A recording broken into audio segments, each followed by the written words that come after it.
तो good morning my lovely children.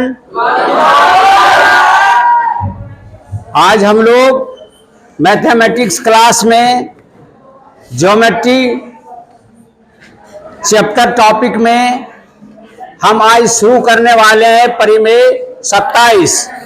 Bharti भवन का किताब में यह परिमेय 27 में दिया गया है और कोई स्टूडेंट फ्रेंड्स का किताब अगर रखे होंगे तो यह परिमेय 10.10 में 10.10 में यह अंकित है। तो हमारा इससे पहले मैं किसी व्यक्ति ने कहा है रास्ते बदलो मत, रास्ते बदलो मत, रास्ते बनाओ। अगर जिंदगी में कुछ पाना हो तो तरीके बदलो, इरादे नहीं। तो मेरे प्यारे बच्चों, आज हम जो है थ्योरम 27 के साथ उपस्थित हैं।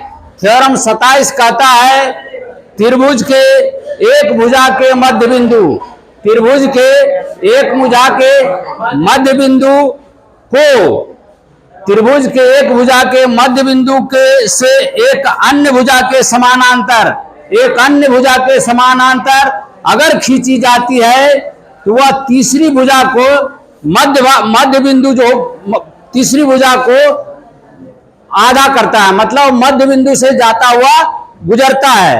यही आपका थ्योरम 27 है। तो आपको इसमें साबित क्या करना है, ए वाई बराबर एक्स सी साबित करना है। सॉरी, ए वाई बराबर आपको साबित क्या करना है, एक्स सी, सॉरी सी वाई, क्या है सी वाई। ए एक्स बराबर आपको साबित करना है वाई सी या सी वाई। तो मैं पहले भी कह चुका हूं, जो आप देखते हो उसी को लिखना है। तो मेरे प्यारे बच्चों देखो, इसमें हमको क्या करना है, आपको लिखना क्या है, तो लिखो माना कि ए बी सी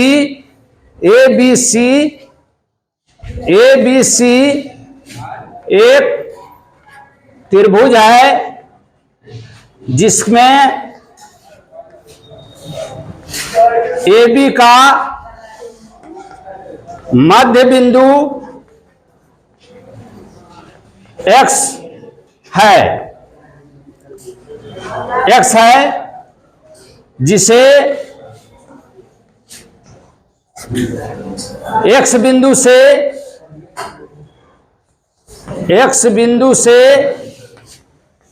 BC के समांतर एक्स वाई रेखा खींचा, जिसे Z बिंदु तक बढ़ाया।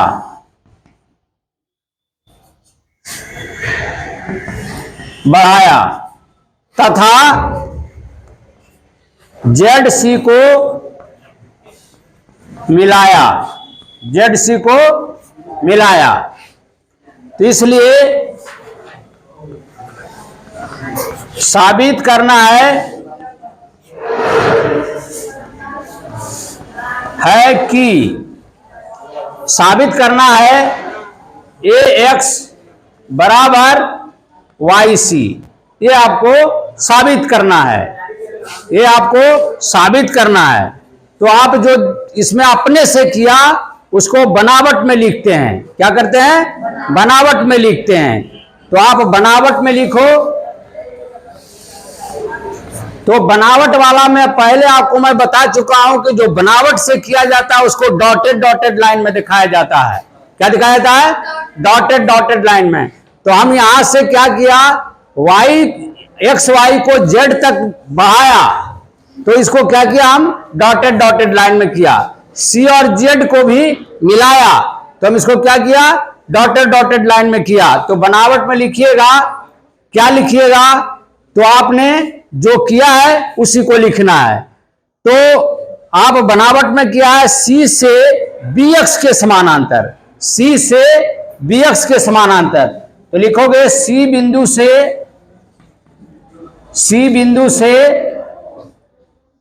BC के समानांतर, BC के समानांतर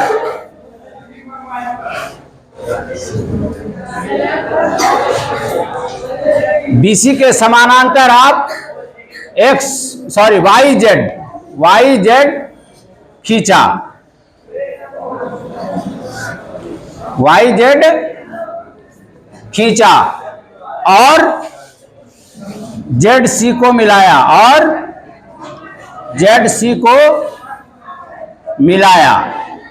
ठीक है, ZC को मिलाया। मिलाने के बाद आप क्या पाते हो भाई, तो समानांतर है ये रेखा और ये रेखा क्या है, ये रेखा और ये रेखा समानांतर है। जब समानांतर होगा तो संगत कोण समान होगा या एकांतर कोण समान होगा। तो अब हम यहां लिखेंगे प्रमाण। क्या लिखोगे प्रमाण,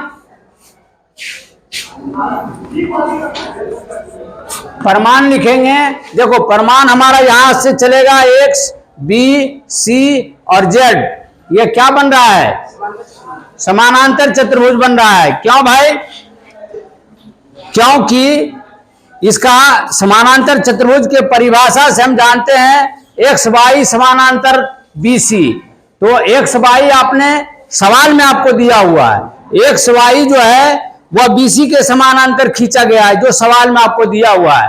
तो इससे आपको यह पता चलता है कि BC के समानांतर एक्स वाई है और BX के इक्विवेलेंट हम खींचा है, जो मिलाया है, रेखा खींचा है, तो ये उसके बराबर है। तो समानांतर चतुर्भुज किसे कहते हैं, समानांतर चतुर्भुज हम उसे कहते हैं जिसकी आमने सामने की भुजा बराबर और समानांतर हो, उसे हम क्या कहते हैं, समानांतर चतुर्भुज कहते हैं। तो प्रमाण में हमारा क्या लिखा रहा है, BX ZC एक समांतर चतुर्भुज है।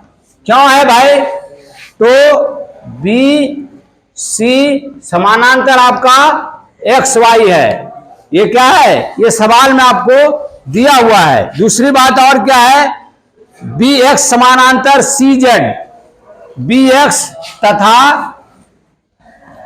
BX समानांतर CZ, ये क्या है भाई, तो बनावट से, क्या है, बनावट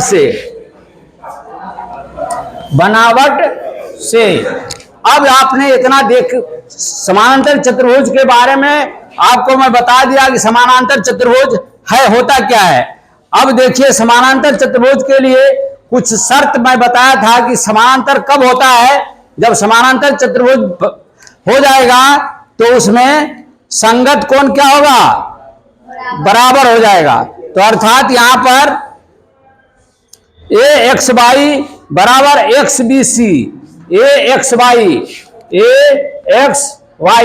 ये कोण बराबर आपका हो जाएगा कोण AXY बराबर क्या हो जाएगा भाई, हो जाएगा नहीं ये वाला XBC, ये क्या है, बराबर कौन आ जाएगा XBC। कोई बता सकते हो XBC क्या है, संगत कोण होता है। संगत कोण तभी होगा बराबर जब रेखाएं समानांतर होगी, जब रेखाएं समानांतर हो गया तो ये क्या हो गया, ये संगत कोण हो गया। क्या हो गया, संगत कोण हो गया। जब संगत कोण हो जाता है तो रेखाएं समानांतर हो जाती है। उसी प्रकार इसका मतलब क्या हुआ, ये संगत कोण हो गया। इसीलिए आप AXY देखो, इसीलिए लिखेंगे कोण AXY, कोण AXY बराबर आपका हो जाएगा कोण CZX, बराबर कौन हो जाएगा, कोण CZX बराबर आपका हो जाएगा, आपका एक और कौन हो जाएगा क्या भाई, XBC। क्या हो जाएगा, AXY बराबर सी जेड एक्स और दूसरा हो जाएगा सी जेड वाई। वेरी गुड, बराबर कौन?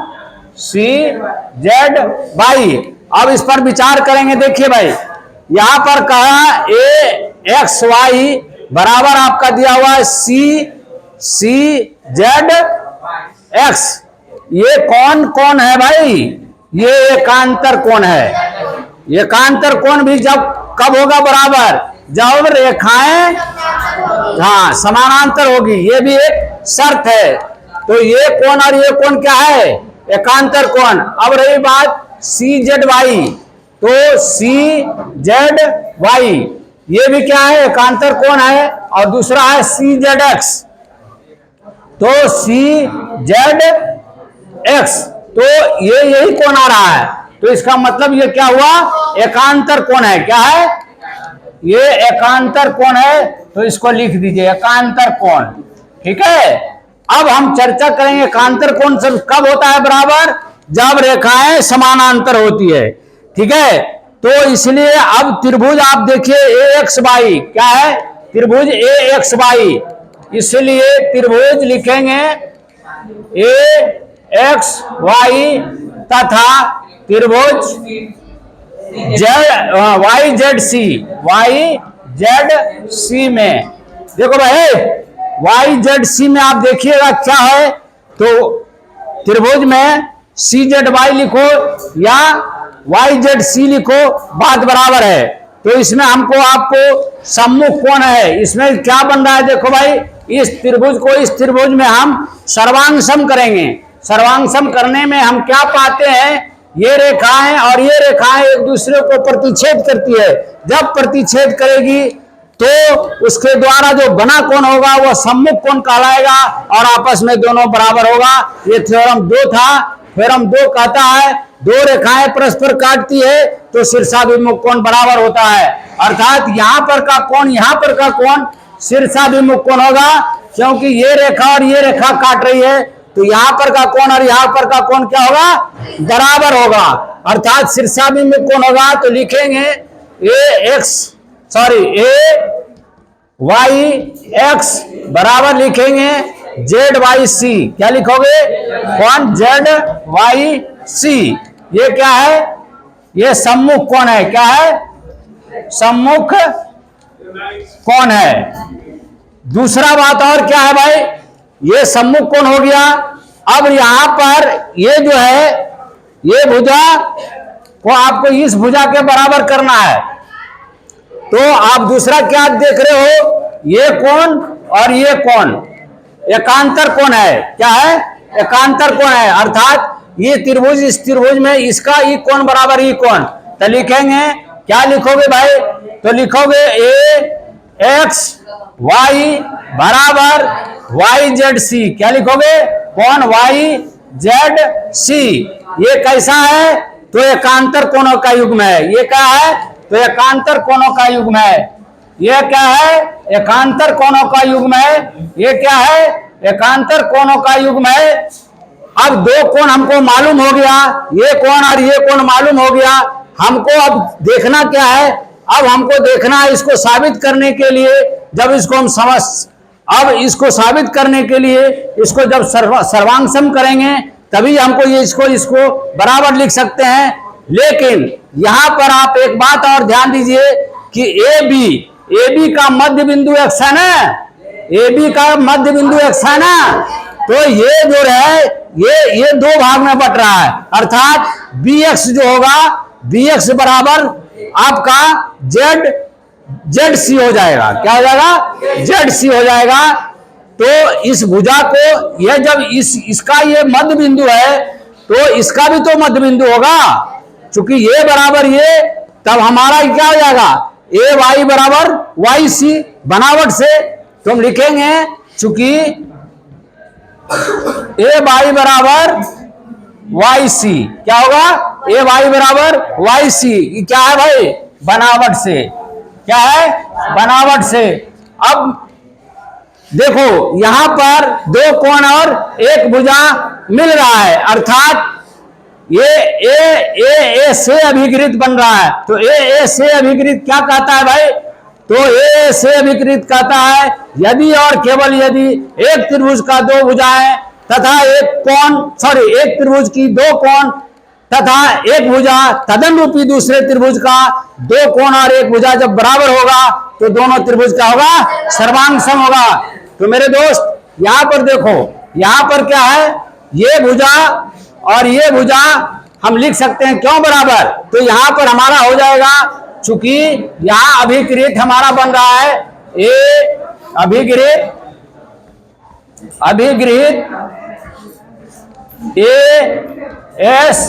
ए से त्रिभुज हमारा एक्स वाई बराबर त्रिभुज हो गया YZC। ये क्या हो गया? सर्वांग सम हो गया। अभिकृत ASA से त्रिभुज AXY सर्वांग सम त्रिभुज YZC हो गया। तो हम लिख सकते हैं AX बराबर, इसीलिए लिख सकते हैं AX बराबर YC। क्या लिख सकते हो? YC। यही साबित करना था। क्या करना था? यही साबित करना था। तो इसलिए लिखेंगे दिस वाज टू प्रूव। ठीक है। तो मैं समझता हूं कि इस थ्योरम में किसी को किंतु परंतु नहीं रहा होगा। अगर किसी को किंतु परंतु अगर रहा है तो आपको इजाजत है पूछने के लिए। इससे पहले मेरा वीडियो अगर आपको अच्छा लगा तो हमारा वीडियो को सब्सक्राइब करेंगे, लाइक करेंगे, शेयर करेंगे, कमेंट लिखेंगे। इसी शब्दों के साथ मैं अपनी वाणी को विराम देता हूं। जय हिंद, जय भारत।